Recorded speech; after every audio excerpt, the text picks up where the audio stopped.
Noah builds an ark.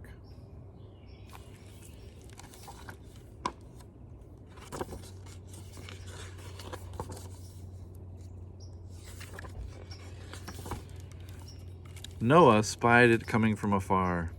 It started with a cloud peering over the hill like a curious ghost. A storm was on its way.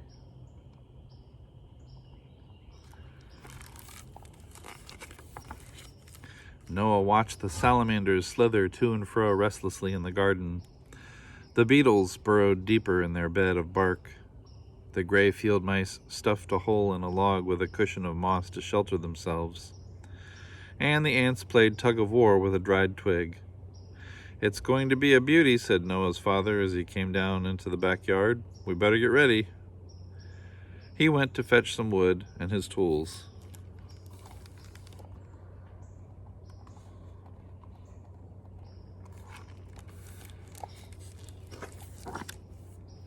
"We need to get ready too," said Noah to the creatures in the garden, and he went to fetch his wagon.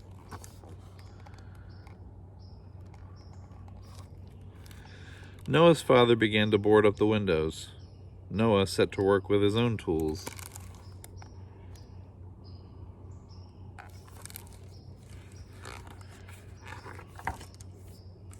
And while the grasshopper looked on knowingly, Noah built an ark.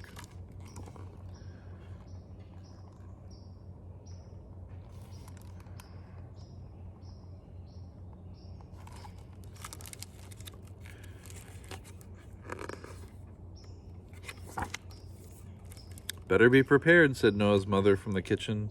She and Noah's sister were stacking groceries in the cupboards and filling jugs of water for the coming days.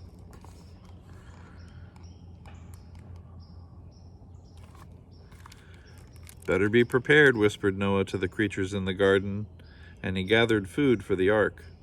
Fists of brown nuts, spears of grass, berries, and seeds.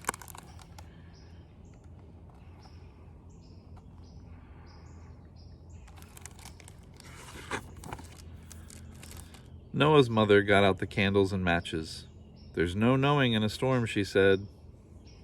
"No knowing," repeated Noah to the grasshopper, and he wedged a small flashlight into the bow of the ark.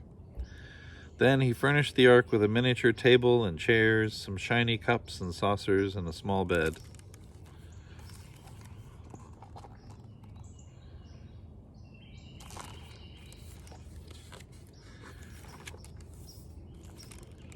"Come," said Noah's mother. "Come," whispered Noah to the creatures in the garden.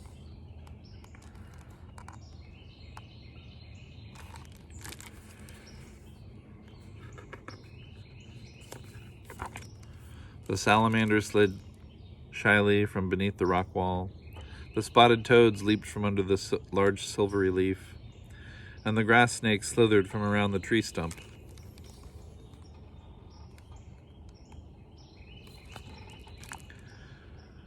The little gray field mice peeked out from their hollow log. The beetles and the spiders scurried as fast as their legs would take them, and the hummingbird in the rose bush fluttered her wings.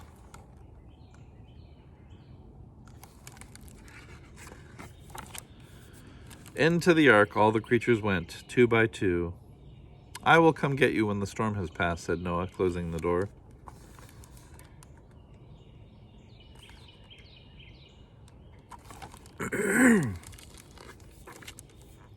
Noah hurried into the house to watch and wait.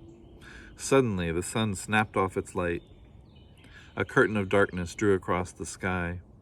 The rain tiptoed at first, pitter-patter, pitter-patter, and the wind whooshed and swooshed. Then there was a silence so grand you could hear a teardrop.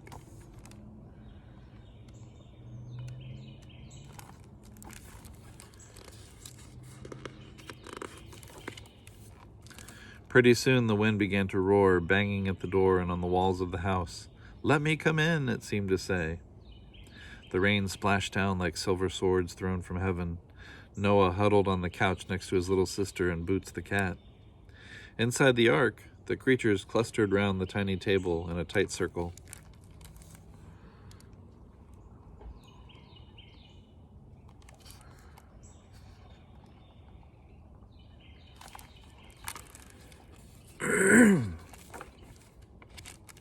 Noah's mother made sandwiches and lemonade, and they played a board game by candlelight.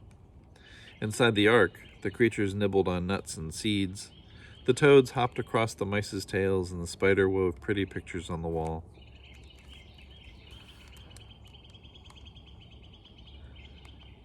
They're playing Scrabble.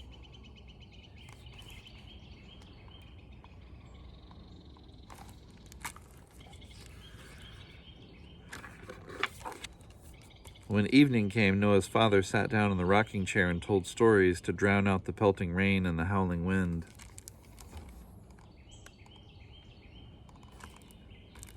Inside the ark, the snake hissed, and the beetles click-clacked.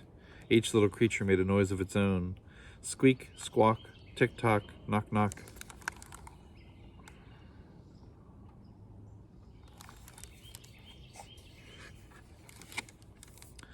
Then Noah's mother sang until Noah's eyes grew heavy, and he climbed the stairs to bed. In the ark, the crickets chirped and the hummingbirds hummed, and in no time at all, the world, except for the storm, was asleep.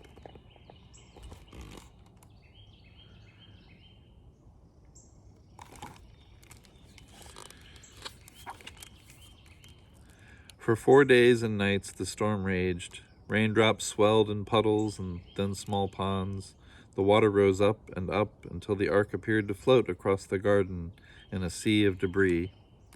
Noah watched it anxiously as he peeked from the upstairs window.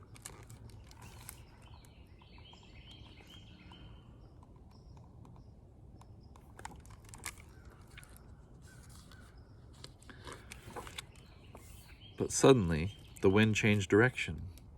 The heavens closed, and as suddenly as it had started, the rain stopped, and the water began to recede.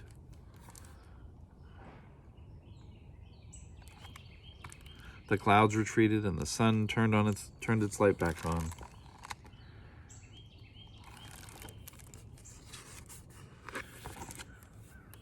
Above, a rainbow stretched across the sky.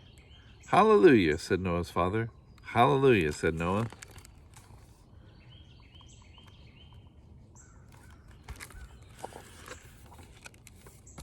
That afternoon, Noah's father took the boards down from the windows, and Noah opened the door of the ark wide. Come out," he cried.